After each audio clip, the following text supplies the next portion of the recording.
지금부터 이정규 선교사님을 모시고 몸된 교회 선교 토크를 시작하겠습니다.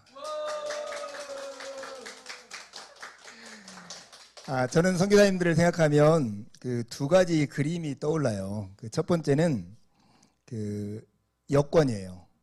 예전에 해외 살 때 보면 나를 증명하기 위해서 늘 여권을 호주머니에 넣고 다녔던 기억이 있거든요. 그래서 나는 나그네구나 하는 생각이 늘 들었는데 여권이 하나 떠올라서 여권 생각하면 늘 불안, 이런 마음이 떠오르더라고요. 또 한 가지는 시계가 떠올라요. 시계는 막 열정을 가지고 거기서 나갔는데 마음속에 열정이 달리는 속도는 시속 100km인데 실제로 사역이 이루어지는 걸 보면 시속 10km로 막 달리고 있는 거예요. 그래서 그 시간 사이에서 인내가 참 필요한 사역이구나 하는 생각이 들거든요. 오늘 이정규 선교사님 모시고 그 선교지 이야기 우리 함께 먼저 그 이정규 선교사님이 선교사님 소개를 좀 해줬으면 좋겠습니다. 그 사역지, 가족, 뭐 사역한 기간 뭐 이런 것들을 소개해주면 좋겠다는 생각이 듭니다. 네, 반갑습니다. 저는 인도네시아 수마트라 섬에서 12년째 사역하고 있는 이정규 선교사입니다. 저희 아내 원선정 선교사고 저희들은 뭐 자녀들 지금 뭐 대학 다니는 자녀, 딸 하나, 아들 하나 이렇게 지내고 있습니다. 만나서 반갑습니다. 네, 몇 가지 질문을 하고 선교사님한테 답변을 듣는 형식으로 하려고 하는데요. 첫 번째 질문은 이거예요. 우리가 이제 교회를 다니면서 선교, 뭐 선교사님, 뭐 선교 사역 이런 얘기를 많이 듣는데 사실은 선교가 뭐냐 이렇게 물으면 딱 뭐라고 답할 수 없더라고요. 그래서 선교사님에게 선교가 무엇인지, 특별히 이제 한국 교회 상황에서 보면 우리는 전도에 대해서는 익숙하잖아요. 전도와 선교가 어떻게 다른 것인지 이런 것들을 좀 설명해 주셨으면 좋겠다는 생각이 듭니다. 예, 선교에 대해서 뭐 많은 정의도 있고 뭐 많은 의미들도 뭐 있다고 생각합니다. 뭐 저도 선교 전공을 해서 여러 가지 많이 배웠던데 사실 다 잊어버렸고 선교란 무엇인가라고 물었을 때 다른 민족들에게 하나님 나라와 예수의 복음을 전하는 것, 그래서 그들로 그리스도의 제자를 삼는 것, 뭐 저는 이렇게 이제 좀 제 나름대로 짧게 이렇게 생각을 하고 있고, 선교와 전도의 차이점이 좀, 뭐 저도 이전에 좀 애매했던 부분이 있는 것 같아요. 선교와 전도가 어떻게 다르냐? 뭐 공통점은 일단은 뭐 하나님 나라와 그리스도의 복음을 전하는 것, 하나님 나라 확장하는 것, 뭐 이 공통점이죠. 근데 차이점은 최근에 뭐 여러 가지 선교의 의미도 많이 변화가 있는 것 같아요. 최근 뭐 10년 사이에. 근데 선교와 전도의 큰 차이점은 문화권의 차이, 문화권을 넘어서느냐 안 넘어서느냐, 이게 요즘 최근에 이제 크게 차이라고 생각됩니다. 같은 문화권 내에서 한국이란 그 단일 문화권 내에서 여기서 하나님 나라와 예수 그리스도의 복음을 전하는 것이 전도라면, 이제 선교라는 것은 그 문화를 넘어서, 문화의 경계를 넘어서 사역하는 것, 뭐 그렇게 하는 게 있더라고요. 그래서 이제 이것은 어떤 지역의 개념을 요즘 많이 벗어나서 굳이 해외로 안 나가더라도 최근에는 이주민 선교들도 이주민 선교라는 말을 붙여서 국내에 와 있는 분들에게도 복음을 전할 때 타문화권이니까 또 타 언어권이기 때문에 그들에게도 선교라는 그 명칭을 붙여서 이렇게 사역을 다 하더라고요. 그래서 엄밀하게 따지면은 이제 제 같은 사람들은 해외 선교사, 이제 또 국내에서 타문화 이주민 선교한 이주민들이 지금 거의 한국에도 한 150만 명 되잖아요. 2030년도 되면은 500만 명 정도 된다고 하더라고요. 사실 이주민 선교도 엄청나게 중요한 선교였던 그 역할이라고 생각드는데, 그래서 여기에 사역하는 분들은 이제 국내 선교사 이렇게 붙이는 게 좋고, 그리고 우리 모두는 어떻게 보면 다 선교사고 그런 이제 좀 차이점이 있는 것 같고, 그래서 뭐 저도 이런 또 기회를 통해서 이렇게 말씀을 나누게 돼서 참 반갑고, 하여튼 선교에 대해서 좀 다른 질문 좀 해주십시오. 그렇습니다. 이게 조한이나 승철이에게 복음을 전하는 것도 선교네요. 그렇죠. 미전도 종족이죠, 그게. 타문화에 사는 아이들이잖아요. 미전도 이런 좋죠. 생각이 드네요. 네. 우리가 이제 인도네시아 하면 그 세계에서 가장 큰 이슬람 국가, 이슬람인들이 가장 많이 사는 나라라고 이렇게 일반적으로 알려져서 왜 선교가 필요하냐 이런 질문을 할 필요가 없을 것 같긴 한데 그래도 인도네시아에 왜 선교가 필요한가 이렇게 묻는다면 어떻게 답해 주실 수 있을까요?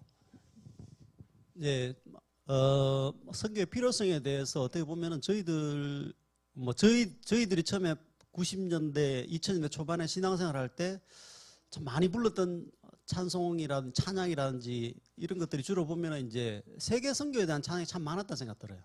뭐 가서 제자 삼아라, 뭐 온 열방이 구원받을 때까지 그런 찬양을 참 많이 부르면서 신앙생활을 했고 이 세계 선교라는 말을 들었을 때 뭐 제 개인적으로는 좀 가슴이 많이 뛰는 그런 주제였는데 최근에 와서는 어떻게 보면은 그런 선교의 열정이라든지 어떤 동력이 많이 한국 교회에 많이 떨어진 부분을 저는 사실 상당히 안타깝게 많이 생각을 하고 있는데 왜 선교를 해야 되느냐 뭐 사실 다 알죠 뭐 그죠 다 죽어가는 영혼들을 바라봤을 때 구원받은 우리가 그들을 위해서 뭘 해줄 수 있는가 뭐 이런 측면도 있고 또 먼저 하나님 우리가 믿는 하나님은 열방의 하나님이다.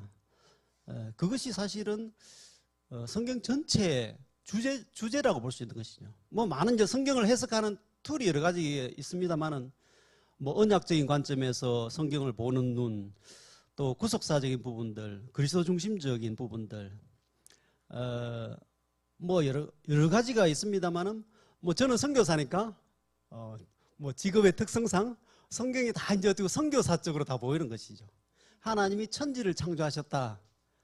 제일 첫 구절이 이 온 우주를 창조하시고 이 땅을 창조하신 그 하나님 또 그 하나님이 우리가 알듯이 아브라함에게 약속하시면서 창세기 12장에 모든 민족이 복을 받는다 라는 것이 그리고 뭐 모든 구절들마다 그 출애굽에서 나올 때도 이스라엘 사람들이라고 불렸던 그들만 나온 것이 아니라 우리가 흔히 잡족이라는 이방인들 같이 그 안에 나왔고 그래서 예수님도 이 땅에 오신 것도 선교사로 오신 것이고 그게 성육신적인 선교로 이렇게 학문화됐지 않습니까? 그래서 이 땅에 오시고 예수님이 제일 먼저 와서 이 땅에 오셨을 때 예수님을 경배하러 온 사람도 동방박사들이 왔어요. 우리 알다시피 동방박사들이라는 건 이방인들이 와서 예수님을 경배하고 그래서 다시 오실 예수님 때는 이제 모든 민족과 종족들이 이 하나님과 보좌에 앉으시 어린 양께 예배드리는 이것이 이제 구원의 마지막 완성인데 그래서 이 전체 성경 전체가 이야기하고 있는 것이 결국은 선교다. 선교적인 책이다. 그래서 여기에 뭐 좀 더 우리가 이제 비중을 많이 두고 바울이 신학자였는가, 선교사였는가. 바울의 많은 13권의 신서들을 우리가 신학적으로 많이 조명을 하잖아요. 그죠? 그렇지만은 제가 이게 바울 서신을 봤을 때 너무 선교적인 책이다. 바울은 선교사다.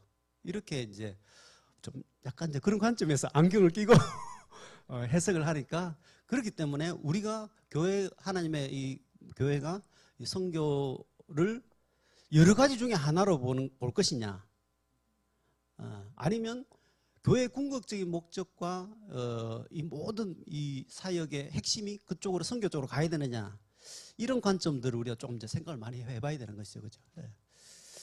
저는 뭐 그렇게 봤어요. 그래서 우리가 이 선교라는 것을 이제 앞으로 시대에 좀 더 교회 전체의 궁극적인 목표로 이렇게 삼고 하나님 나라를 완성해 나가는데 힘을 더 많이 쏟아야겠다 그런 조금 이제 바람이 있습니다. 그 인도네시아가 사실은 굉장히 땅이 넓어가지고 그 나라 이쪽 끝에서 저쪽 끝까지 가는 게 뭐 몇천 킬로? 네, 5,500km. 5,500km 이렇게 된다고 들어가지고 굉장히 큰 나라잖아요.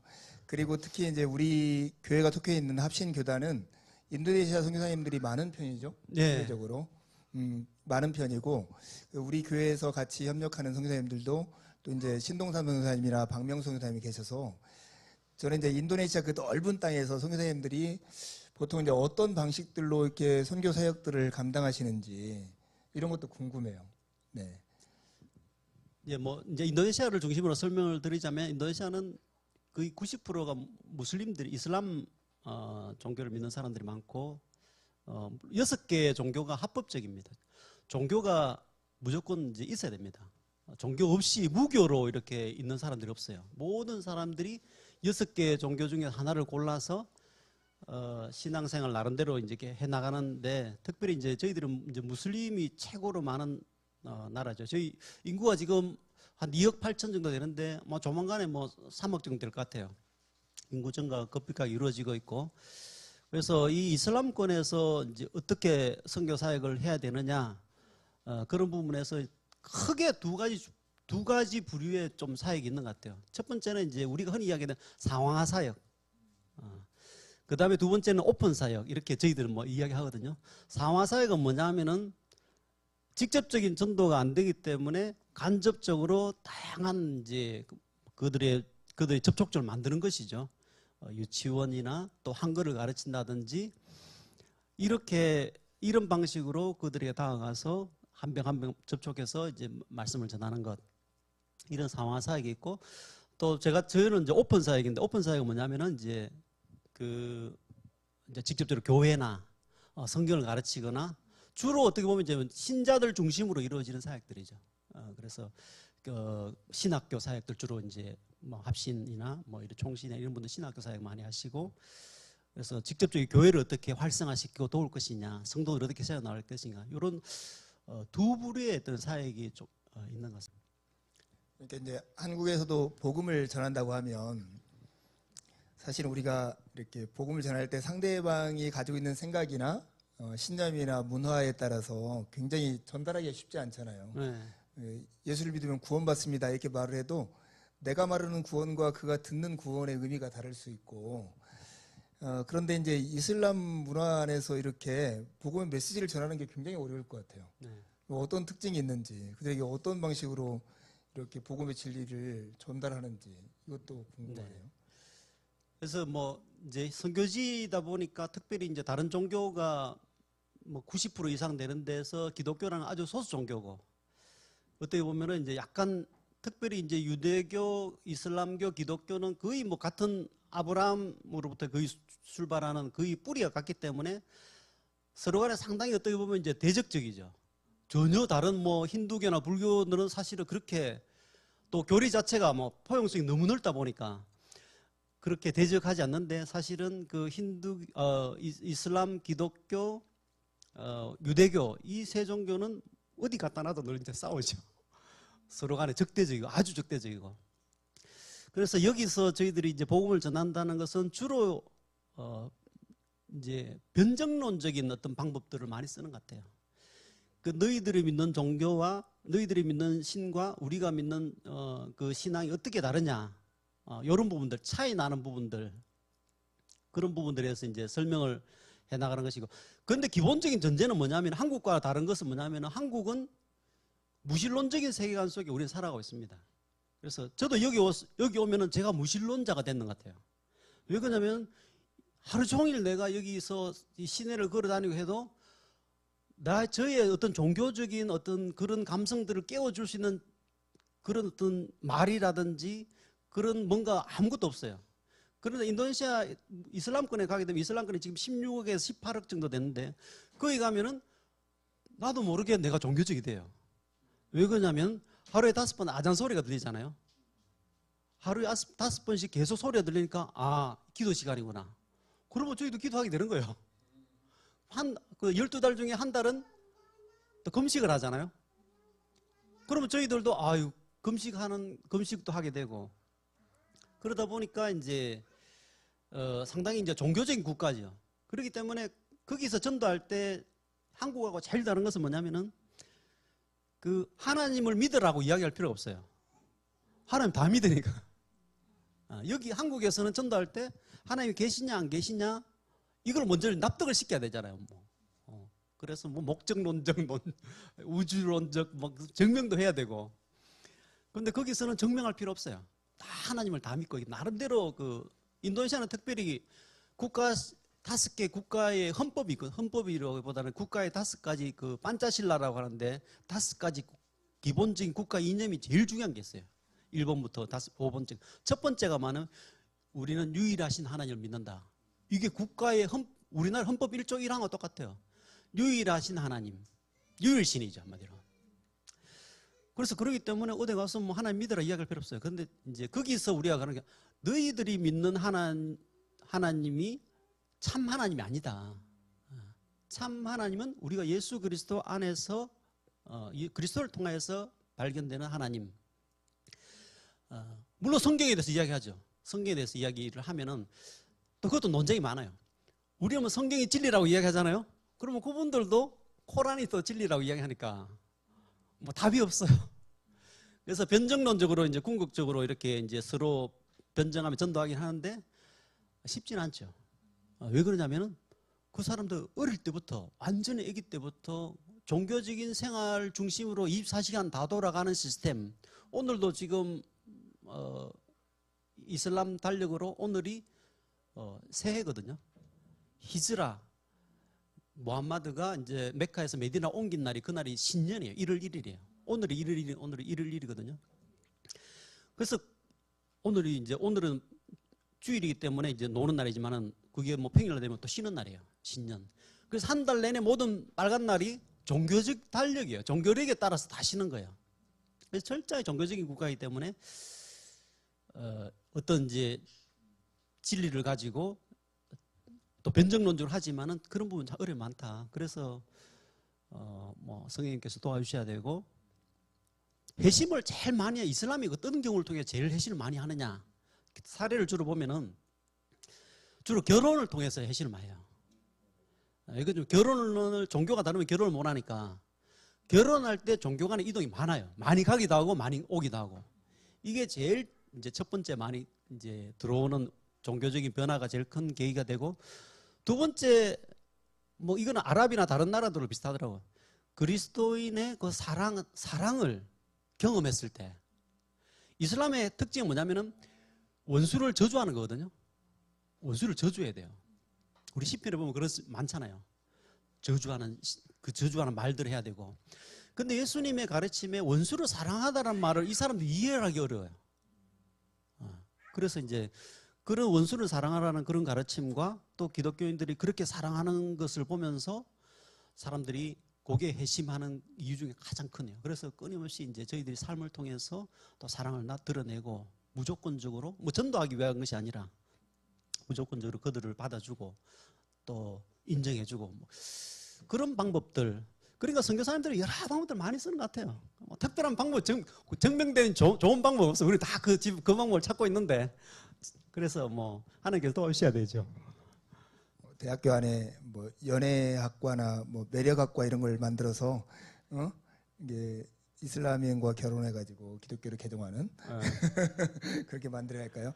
아무튼 예, 새롭네요. 결혼과 그 아까 사랑의 일품 이런 걸 통해서 이루어진다는 게 지금 이정경 선생님, 원성현 선교사님이 가장 그 힘을 써서 하는 사역, 그 사역이 무엇인지 또 소개해 주시고 그런 사역을 하면서 지금 직면하는 어려움이나 도전 이런 것이 있다면 같이 소개해 주면 좋겠다는 생각이 듭니다. 네, 저희들은 이제 조금 전에 말씀드린 오픈 사역으로 교회에서 어떻게 하면 성도들을 세워 나갈까 이런 쪽으로 고민을 많이 하고 사실 처음에는 그렇지 않았어요. 저도 이것도 선교지에 가서 많이 바뀌었는데 선교지에 대해서 저는 뭐 선교사가 되기 위해서 신학교를 갔으니까 선교에 대해서 고민을 많이 하고 선교지에 대한 나름대로 이상과 상상들을 많이 펼치면서 갔는데 사도 바울처럼 그렇게 할 수 없더라고 보니까. 여기 아까 목사님 말씀하셨듯이 비자라는 문제, 사도 바울 시대에 비자가 없었을 거 아닙니까? 그렇죠? 저희들은 비자가 있기 때문에 사는 것도 저는 뭐 완전히 막 산속에 들어가 살고 싶었거든요. 진짜 참 선교사가 되었다는 걸 좀 증명하고 싶어서. 그런데 비자 때문에 그래서 살지도 못해요. 그리고 막 아무 데서나 나는 막 복음을 전해야 되겠다 생각했는데 추방 당하면 추방 당하리라 이렇게 생각하면서 막 사도 바울처럼 막 아레오바고 같은 데서 막 사람 모임에 가서 회개하라 이렇게 하고 그런 환상을 꿈꾸면서 나왔거든요. 그래도 힘들어요. 잡히면 바로 추방이에요. 그래서 처음에 언어를 배우고 2년 정도 지나고 하면서 거의 그래도 이제 무슬림권이지만은 거의 저희들 한 1년 정도는 계속 나가서 노방전도를 많이 했어요. 그래도 내가 뭐 쫓겨나면 쫓겨나겠다 생각을 하고 했는데, 근데 저의 신앙에는 도움이 돼요. 그게 노방전도 하고 하는 것들이 막 다시 기도하게 되고, 한 사람 한 사람 만날 때 막 이제 나름대로 이제 막 긴장도 하게 되고. 근데 1년 정도 어느 지났을 때 그렇게 효과가 없었다. 그러면 내가 언제까지, 뭐 흔히 이야기하잖아요. 이슬람권에 선교하는 선교사님이 20년을 사역했는데 한 명의 영혼이 전도 안 돼가지고 너무 낙심해서 힘들어하더라. 뭐 그런 설교에 저도 많이 들었던 것 같아요. 그러면 이렇게 한국교회 후원을 받아서 여기까지 와서 살아가는데 전도하고 해야 되는데, 이렇게 열매 없는 일에 내가 얼마 동안 계속 더 해야 되느냐, 그런 생각이 이제 한 2년 차부터, 한 4년 차부터 오기 시작해서, 그때부터는 이제 많이 바뀌게 됐는 게, 복음을 전한다는 것이 믿지 않는 사람들에게 복음을 전한다라는 그 개념을 좀 버렸어요. 복음이라는 것은 교회 내에 믿는 사람들에게도 계속 선포돼야 되는 것이고, 또 믿지 않는 사람은 당연히 선포돼야 되죠. 근데 저희들 복음을 전한다고 했을 때 교회 안에 있는 사람들한테 복음을 전한다는 생각을 별로 안 했던 거예요. 그래서 사실 성경은 거의 다 믿는 사람들을 위한 서신이잖아요. 그래서 믿는 사람에게 계속적으로 복음이 계속 전해지도록 해야 된다. 그래서 이것도 복음 전한 일이다. 계속 안 믿는 사람들, 무슬림들, 그런 사람들, 진짜 뭐 개종하기 어려운 사람들 계속 찾아다니면서 사기도 많이 당하거든요. 이게 믿어주는 척해요. 그래서 사기도 당하기도 하고, 그런 사람보다는 오히려 교회 내에, 연약한 교회 내에, 현지 그 교회 내에서 복음을 전하는 일을 하자. 이제 그런 쪽으로 중심을 하고, 그 다음에 두 번째 좀 바뀌었던 게 종족의 개념. 종족별로 개종하는 사례가 사실은 많이 있었고, 뭐 맥가버나이라는 뭐 선교학자들인데, 그런 분들이 종족별로 했을 때 효과적이다, 집단 개종이 일어난다, 이렇게 해서 지금도 전 세계에 17,000개 종족이 있고, 뭐 7,000개 종족이 아직도 미전도 종족으로 남아있다. 미전도 종족이 주로 이제 뭐 믿는 신자들의 5% 밑으로 되는 게 미전도 종족이라고 이야기하거든요. 근데 그 7,000 종족을 우리가 빨리 이제 종족해야 된다. 그래서 2000년 초반에 한국 교회가 뭐 종족 입양 운동도 많이 했잖아요. 우리 교회는 이 종족을 품겠다. 그래서 빨리 모든 종족이 복음화되어서 예수님의 재림이 이루어지도록, 뭐 그렇게 해서 종족 입양 운동도 한참 많이 유행했었거든요. 근데 제가 선교 현장에 보니까 제 생각, 제 개인적인 겁니다. 이건 틀릴 수도 있는데, 종족의 개념이 뭐 이렇게 중요하냐. 안 믿는 사람이 이 도시에 내 옆에 있으면 그 사람이 미전도 종족이지. 내가 미전도를 찾아서 저 산속에 가서 그 한 사람 한 사람 하는 게 얼마나, 선교사로서는 그게 좀 비효과적인 생각이 들거든요. 그래서 오히려 저는 선교사들이 도시에 살아야 된다, 이런 생각을 많이 해요. 선교사들이 어떻게 보면 이제 한국의 교회에서 보면은, 와, 산속에서 막 살고 막 이렇게 하면 막, 와, 고생하신다, 너무 뭐 은혜 받았다, 사실 이렇게 많이 하잖아요. 근데 뭐 저는 이제 좀 효과적인가 이런 생각을 많이 하거든요. 굳이 거기 들어가서 그 몇몇 사람들을, 그 몇몇 대단한 종족들에 들어가서 하는 게 효과적이냐, 저는 좀 그런 생각합니다. 그래서 종족이라는 개념 다 이제 무너뜨려 버렸어요. 그래서 아무 종족이나 아무 사람이나 내 주변에 있는 사람들, 특히 도시는 너무 좋아요. 요즘 어디든지 지금 도시가 되니까. 그래서 저희들이 이제 그런 결론을 내리면서 하게 됐는 게 성경 묵상 사역을 하게 됐어요. 큐티집을 매일 만들어서 매일 말씀을 듣도록 하는 것. 그래서 그것을 책을 만들어서 사람들에 보내고, 그분들이 이제 복음을 제대로 깨닫게 되고, 그래서 그분들이 자기 가족의 가족이라든지 친인척이나 자기 또 이제 결혼할 사람들, 그래서 저희들은 이제 그런 식으로 전도가 되는 것이죠.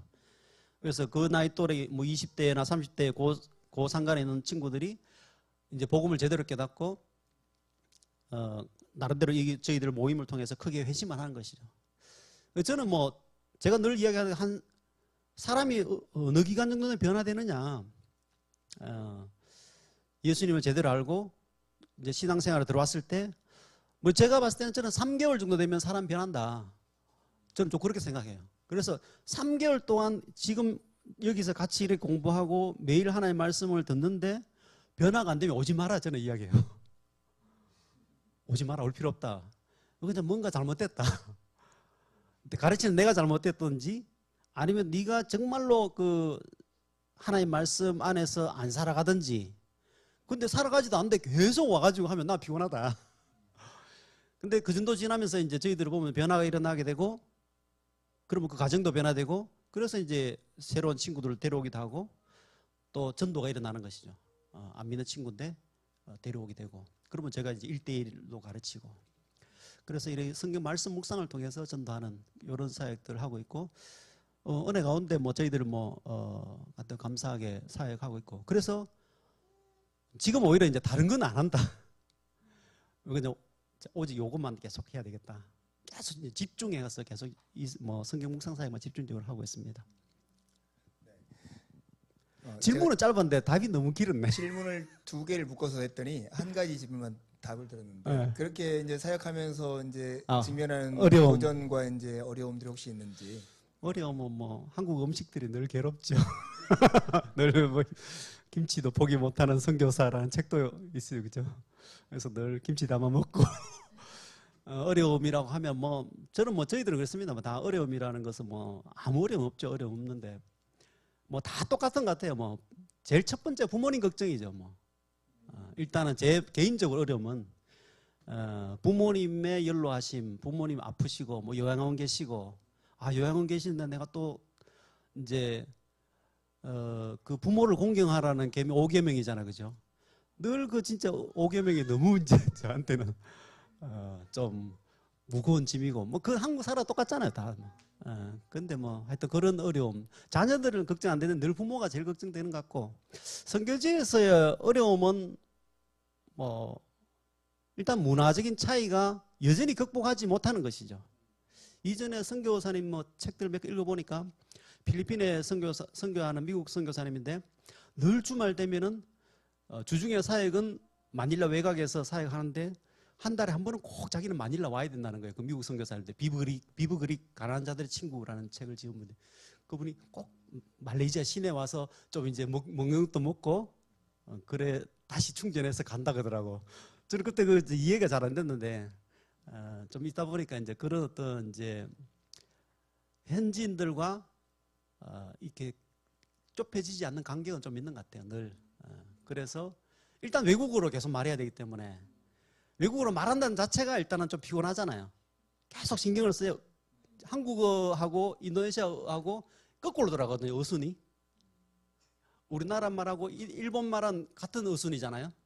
근데 인도네시아 말은 거꾸로 계속 그 문장을 거꾸로 돌려야 돼요. 그리고 머리를 계속 거꾸로 돌아가야 인도네시아 말이 말이 나오는 겁니다.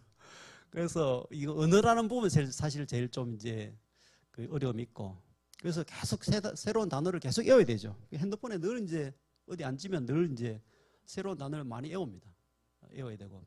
옛날에 미국 선교사들이 중국에서 선교사의 삶과 사역하는 책에 보니까 미국 선교사들이 중국 가서 한문을 배우려니까 얼마나 힘들겠어요, 그죠? 사실 우리 인도네시아 하는 말은 인도네시아 말은 쉬운 것 같아요. 한문을 배워야 되지, 고사성어 다 외워야 되죠. 그래서 막 그런 분들은 40년 사역에도 늘 단어장 주머니에 들고 다니면서 설교 강대상 올라가기 전까지 단어 외운다 그러더라고. 그래서 그 언어라는 부분들 영원한 숙제인 것 같고, 이 히브리 헬라어를 했으면 지금쯤 진짜 신학교 가서 강의를 좀 했을 텐데. 그 문화적인 차이들, 특별히 이제 문화적인 차이들은 접근하는 여러 가지 진짜 성육신적으로 하기 어려운 부분들이 많다. 뭐 그래서 그런 부분은 신경은 요즘 좀 많이 내려놨는 것 같아요. 우리 같아질 수 없다. 너무 뭐 같아지려고 할 필요도 없다. 근데 기준은 있어요. 뭐 저희들이 어떤 삶의 수준이라는 것들을 저희들이 뭐 GMTC에 배울 때 그렇게 이야기해 주더라고요. 어떻게 살아야 되느냐. 외국인 저희들 먹는 거하고 현지인 먹는 거 다르잖아요. 저희들 한 2배는 더 먹거든요. 그리고 삶의 수준도 또 다를 수밖에 없고, 그런데 뭐 GMTC에서 저희들 선교 훈련 받으면서 그 현지 중학교 교사 수준의 삶을 살아라, 그렇게 가르쳐 주시더라고요. 그래서 저도 지금까지 거의 그분들 수준에 맞춰서, 그분들보다 조금 저희 아내 늘 이야기해요. 중학교 수준보다 우리 집이 좀 떨어지는 것 같다. 그런 이야기 많이 하는데 우리 아내 늘 그래. 중학교 너무 잘 살더라, 요즘은 다들. 그래서 좀 높일게요. 우리가 수준을. 그래서 그 정도의 삶을 최대한 살면서 그런 환경도 그런 환경 속에서 살면서. 근데 좋은 건 뭐냐면 뭐 그리 보여주는 보다는 제가 그래 건강하게 신앙생활 그 선교 생활 할 수 있는 것 같고 뭐 저희들은 이제 바로 옆집에 현지 그 CCC 목사님이 같이 살아요. 나중에 꼭 한번 오십시오. 그 바로 옆집에 CCC 목사님이 살거든요. 나름대로 뭐 시니어 목사님인데 그분이 저를 24시간 감시해요. 그렇기 때문에 늘 신경 쓰면서 살아요. 제가 뭐 좀 놀러 다니고 해서 선교사가 뭐 놀러 다니더라. 뭐 선교사가 이렇더라. 얼마나 뭐 소문이 걸리봐요. 그래서 우리는 늘 외식을 하면 살아요. 외식을. 장바가 들어올 때도 막 봉지 이렇게 많이 막 들고 오면 사람들이 저분들 뭐 돈 들어왔나 왜 이렇게 많이 사오지 이렇게 하면 그래서 늘 사가지고 창문 열고 밑으로 쑥 내려가지고 이렇게 안 보이도록 들고 들어요. 그 이웃들도 주변에 많거든요. 우리 문만 열면 바로 앞집에 현지인들이라서 그분들 봉지 버릴 때도 늘 저희 아내 보고 제가 이야기해요. 민준마 봉지 그거 잘 접어서 안 보이도록 버리라. 왜 그러냐면 슈퍼마켓 같은데 봉지에는 그 이름 작게는 무슨 슈퍼마켓. 그러면 그분들은 여기는 슈퍼마켓 조금 비싼 데 간다. 한국 음식 파는데 뭐 이렇게 한국 재료 같은 거 파는데 그런 데 사오니까 현지인들 그 지나가다 보면 쓰레기 버리고 보면 시험 들 거 아닙니까? 그렇게 살아야 돼 우리가. 그래서 중학교 수준의 삶이 좀 힘드네. 예, 그런 뭐 어려움 없습니다. 결론적으로. 그러네요. 진짜 외국어하고 산다는 게 얼마나 힘든지 여행 가보면 알잖아요. 소통 안 되는 거 뭐 이런 것들. 감사하고 이렇게 그 몸된 교회가 뜻하지 않게 그 선교사님들하고 같이 사는 시간들이 많은 것 같아요. 의외로 우리 교회 규모에 비해서. 근데 이제 사실은 이제 몸된 교회가 선교에 동참한다는 게 뭐 조그만한 재정을 뭐 함께 하고 뭐 기도 제목 나누고 이게 전부 같아요. 사실은 우리 교회 안에서는. 근데 이제 몸된 교회가 선교에 좀 동참한다면 어떤 방법이 있을까? 이런 거 외에. 네. 뭐 몸된 교회 힘을 다해서 지금까지 잘 또 해주시고 저희들도 좀 오랫동안 뭐 섬겨 주셔서 은혜 가운데 또 선교사역 잘하고 있고 너무 감사드리고 주부에 뭐 선교사들 이름 많잖아요. 사실 놀라운 일입니다. 그래서 그 목사님의 마음과 성도의 마음들을 이 주보 보면 벌써 이렇게 좀 이렇게 보인다 이런 생각 들고. 그래서 제가 믿는 결론은 좀 선교와 전도 여기에 힘을 다하는 교회는 하나님의 축복을 반드시 받는다. 저는 그렇게 결론을 믿고 그래서 뭐 어려운 친구들이 뭐 십시일반으로 이렇게 뭐 선교비를 보내주고 절대 거절 안 해요. 저는 다 받습니다. 아무리 뭐 어려운 분들이 이렇게 후원을 해줘도 사실 마음 같아서는 저도 사회생활 뭐 10년 정도 이렇게 해가 사는 사람들이 돈 받는 게 상당히 어색하거든요. 그런데 다 받아요. 주면 바로 받습니다. 그래서 열어보질 않아요 절대로. 그래서 저희 아내 보고 다 주거든요. 그래서 얼마 넣는지는 모르지만 다 받아서 받는 이유가 하나님이 이분의 마음, 이런 선교에 대한 마음을 주셨기 때문에 그런 마음을 가지고 있는 그 개인이나 그 성도나 교회는 반드시 복을 받는다. 저는 그렇게 생각하고 저희도 부부도 그렇게 기도하고 저희들 다 이제 장부가 있습니다. 그냥 뭐 이렇게 하는 게 아니고 몸된 교회 매달 며칠 봉투 얼마 다 장부가 있어요. 그래서 매달 며칠 오늘 아마 여기에서 이 선교사 대화했는 거 다 기록합니다. 매달 며칠 뭐 종현이가 뭐 어디 중국에 간 날 뭐 다 있습니다. 그래 장부가 늘 장부 펼쳐놓고 기도하고 하나님 축복해 주시도록 기도해 주시고 기도하고 있고 그래서 교회가 할 수 있는 일은 뭐 기도해 주시는 일이겠죠. 기도해 주시는 것 선교지에서 그냥 기도해 달라 이런 것이 아니라 그냥 우리는 그 뭐 인사치레 말 많이 하잖아요. 네 기도하겠습니다.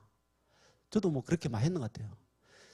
근데 어느 순간 지나면서 기도하겠습니다 말을 저도 잘 안 하거든요. 왜 그러냐면 거짓말을 너무 많이 해가지고. 그래서 제가 기도하겠습니다라고 이야기했을 때는 저는 반드시 제 지금 가방 안에 수첩이 있어요. 기도 수첩. 반드시 적습니다. 거의. 뭐 반드시 하고 멀지만 가능하면 적어요. 내가 기도하겠습니다 말했는 그 사람한테는 거짓말 안 하기 위해서. 그래서 이제 아침에 예배 시간에 기도하고. 그래서 왜 그러냐면 기도의 능력과 기도의 또 일하심, 들으심, 세밀하게 들으심. 그래서 선교사를 위해서도 기도하는 게 필요하고, 허드슨 테일러가 그런 이야기 했다고 하더라고요. 그 영국에서 중국으로 떠나면서 저는 구덩이 안으로 내려가겠습니다.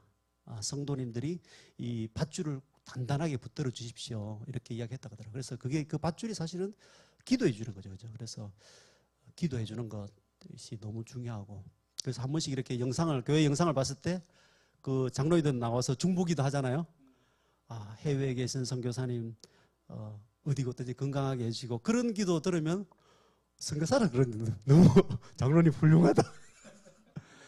예배 때마다 또 그렇게 기도하고, 그런 열망을 품다는 거예요, 교회가. 그죠? 그래서 기도해 주시는 것 중요하고, 또 재정적으로 뭐 힘에 나가도록 지금까지 또 후원해 주시고, 또 오두막에 요번에 신세를 너무 많이 지고 가서 이불 빨아놓고 가야 되는데 큰일이네. 하고, 제일 원하는 건 사실은 한번 오셨으면 너무 좋겠다, 제 마음에. 제가 비행기표라도 좀 끊어드리고 이렇게 이야기해야 되는데, 늘 이렇게 이야기하는 자체가 좀 미안하긴 한데, 한번 오셔서 백문이 불여일견이다, 한번 보시고 가면은 얼마나 더 많이 기도하실까, 그런 생각이 들어서 비행기표 좀 끊어드려야 돼요. 그래서 성도님과 같이, 저는 그래서 작은 교회라고 왜 여름에 단기 선교팀 없냐. 작은 교회라도 3, 4, 5 해외여행도 다 가는데, 해외여행 가면 훨씬 좋거든요. 1000배 몇 배는 좋아요. 왜 그러냐면 해외여행 가면 사실은 뭐 쭉 돌아보고, 아이고 피곤하다 호텔에 와 쉬잖아요. 결국 호텔에 와서 쉬거든, 피곤해서. 그렇지만 선교지에 가면은 쭉 구경도 하고 하나님의 은혜도 보고 교회도 보고, 같은 돈에 얼마나 좋습니까?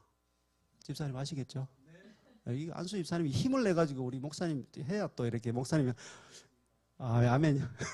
준비해놓고 있겠습니다. 그래서 꼭 저는 이제 우리 몸된 교회가 선교적인 교회, 미셔널 처치로 좀 나가기 위해서 좀 필요한 게, 현장을 좀 많이 밟아보시고, 특별히 인도네시아는 뭐 세 가정이 있으니까 우리 신동산 선교사님 갔다가 이렇게 코스 잡아서 오시면은 잘 모시겠습니다. 이경춘 목사님도 오시고. 태국만 가지 마시고 지금.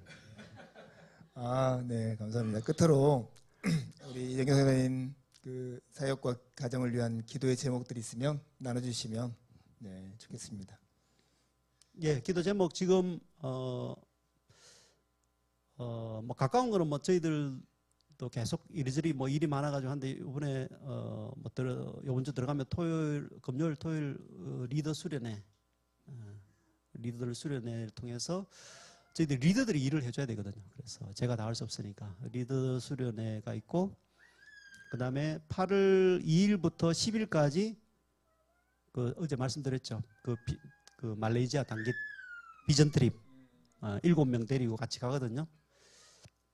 그래서 자는 거는 저희들이 뭐 하여튼 최소 비용으로 가면, 자는 거는 저희들이 말레이시아에 있는 그 교회 그 선교사님들 조인을 다 해가지고 그 선교사님들 센터에 같이 자면서 그 선교 현장을 보고, 그래서 그 친구들 중에서도 선교사가 일어날 수 있도록, 그래서 인도네시아가 또 선교하는 나라가 될 수 있도록, 이게 뭐 궁극적인 이제 기도 제목이죠. 그래서 수마트라가 복음화되고, 또 인도네시아가 복음화되고, 또 이 선교하는 나라로 돌아올 수 있도록, 그래서 하나님의 이 열방의 복음 전파 사역이 멈추지 않도록 뭐 그런 기도 제목이고, 또 뭐 몸된 교회가 부흥하도록 저희들 기도해야 저희들 계속 또 기도하겠습니다. 감사합니다. 이렇게 설교나 아니면 선교 보고를 통해서 이렇게 듣는 거하고 또 이렇게 대화를 통해서 풀어나가고 좀 다르시죠? 예, 훨씬 더 이해가 있고, 저도 성교사님께 10년 동안 이렇게 하신 사역들 속에서 방향을 어떻게 이렇게 이전했나 하는 것들을 또 새롭게 이렇게 이해할 수 있었던 것 같고, 저는 이제 늘 이정경 선교사님, 원성현 선교사님 이렇게 보면 천천히 하라고, 이렇게 좀만 덜 열심히 하라고, 제가 그런 편이거든요. 여기는 너무 성실하고 너무 열심히 해서 문제인 선교사님이어서, 네, 예, 그런 마음인데 오늘 이렇게 이야기 들으면서 훨씬 더 마음이 풍요로워지고 기도할 수 있는 계기가 되었던 것 같습니다. 하여튼 이상으로 우리가 선교 대담 대화, 선교 토크를 마치겠습니다. 감사합니다.